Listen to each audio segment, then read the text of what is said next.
Well, we're heading into nearly a year now of isolation due to the pandemic, and it has many people struggling with a sense of, or issues like anxiety and stress and depression, and the toll that our mental health can have on our overall impact and our physical health. It's very important this morning, and that does include our heart.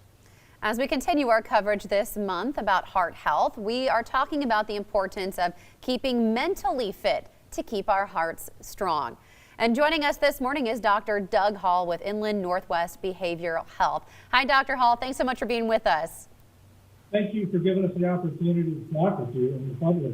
Absolutely. Well, you are a psychiatrist. And so before we talk about our overall health, talk to us about the pandemic and the role it's playing on our mental health. Yeah, I mean, of course, we're now going on almost a year of being shut down. Our normal coping skills and strategies have been taken away from us in large part. Unfortunately, due to homeschooling and things of that nature, there have been stresses thrown upon us that we hadn't had to deal with prior to the pandemic. So it's really important that we find those proper coping skills and strategies to overall help us with our stress and our anxiety and depression, and to recognize it as early as possible so that we can seek help through our support or through places like our hospital or other places. Super important to get those coping skills. Now, Dr. Holl, of course, go ahead. Oh, no, go ahead. I just wanted to ask you, mental health, of course, so important just in itself, but also it plays an integral role in the rest of our bodily functions as well. Can you talk to us more about that connection between mental health and physical health? Absolutely. I mean, the two are integral with each other. I mean, obviously, if you're in a good place mentally, you're taking care of yourself physically through proper coping, whether or not that be exercise, proper diet, overall good compliance with your own medications and medical issues. A lot of times when we're depressed and anxious, we don't take care of ourselves properly. We've all had the battle with the COVID-19 potentially and all the problems that can come with that because we're not coping the way that we normally would if it wasn't pandemic time periods. So the balance that you need to get through that mind-body connection is really important. If a depressed person oftentimes forgets to take their medications, and this can make medical issues 10 times worse.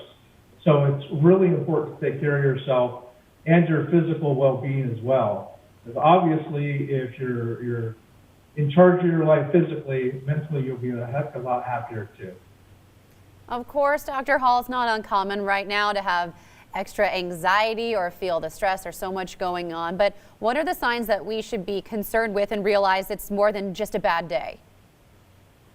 Yeah, especially during the pandemic, what we've seen is an increase in substance abuse, an increase in alcohol use. And if you see some of those signs popping up, that would definitely be cause for concern. You should probably check into your own mental health aspects at that point. You know, depression can come in a wide variety of ways, depending upon who you are, but a lot of times we see people lose interest in the things that they normally like to do. They have sleep problems, maybe appetite problems, focus and concentration problems. As far as anxiety goes, a lot of times people have a feeling of doom that they can't shake, as well as irritability, muscle tension, things of that nature. Those are some of the signs and symptoms that we look for. And if you're seeing that at home, then it might be time to take stock in what you've got going on. And like I said, maybe seek some help at that point. Dr. Holl, I know there are so many people watching at home that can probably relate to so many of the things that you've shared with us this morning. We want to thank you for joining us this morning. Once again, Dr. Holl from Inland Northwest Behavioral Health. We appreciate you giving us your time today. Thank you so much. Thank you for the opportunity. You are watching Up with KREM. We'll be right back.